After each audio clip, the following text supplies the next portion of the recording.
So now talking about the today's business scenario. And before coming to today's business scenario, let us understand how traditionally business were run. Generally, companies believe that improving the performance in one aspect will lead to compromising the performance in another aspect. Hope all of you will agree, or like the statement I'm making. Improving the performance in one aspect will lead to compromising the performance in other aspect. For example, today evening, all of you are here in the meeting. Your time with the family is now you have compromised, and that's why you are here. So the same way the industries were also thinking, when I focus too much on quality, my product cost will go up. When product cost goes up, do you think the customer will like it? No. It quality going up, customer likes it, positive impact. But when cost also goes along, customers start disliking your product. So when you try to make a positive impact in one dimension, another dimension is getting impacted negatively. Similarly, when you are trying to give your customer the high quality, best quality, world-class quality product to your customer, the delivery will take a longer time. This is what traditionally organizations believe.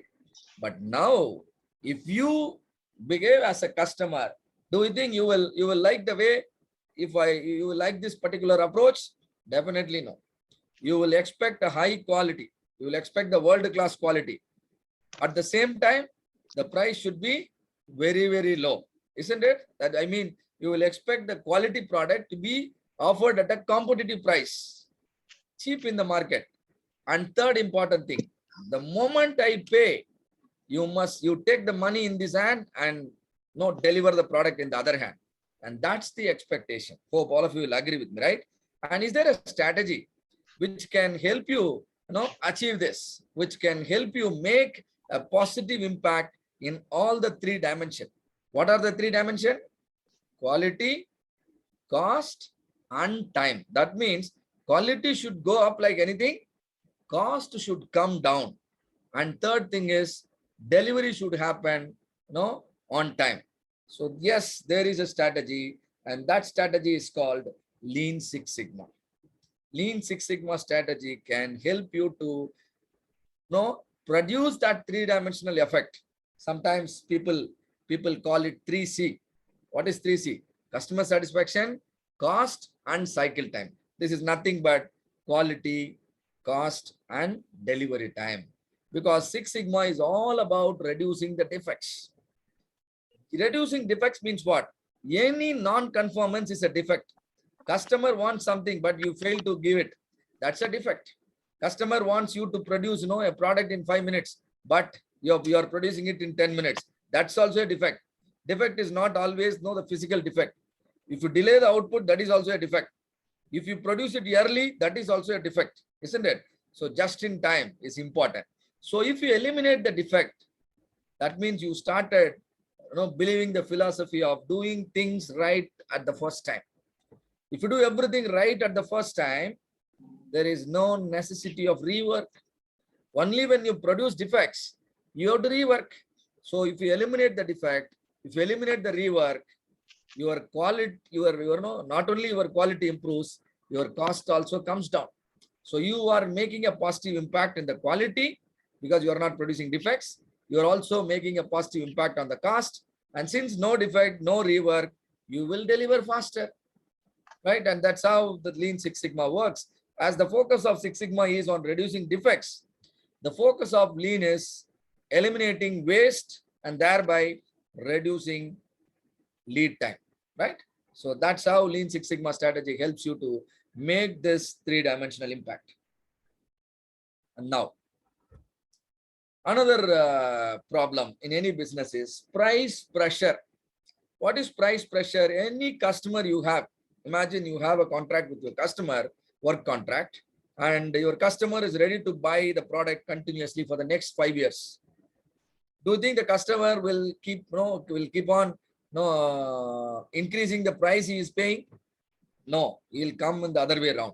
He will keep on requesting you to reduce the price. He is ready to do the business with you continuously 5 years, but every once in 6 months or every year, he will expect you to reduce the price, and that is called the price pressure. How will you reduce the price of a product? Already your profit margin is very thin. You're operating at 8% margin, but your customer continuously expects you to reduce the price, but he still expects a better quality.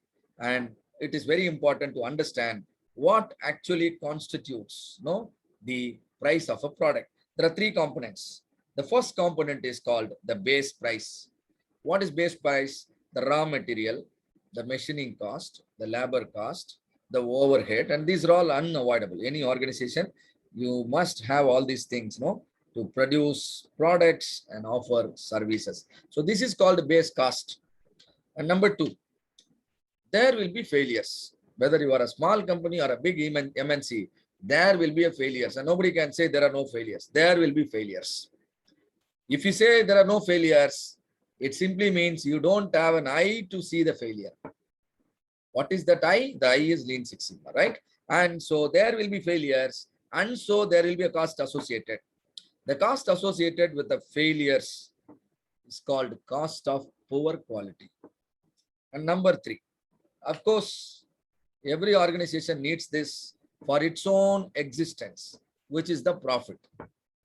And now your customer is demanding you to reduce the price. And now tell me, what should be your priority?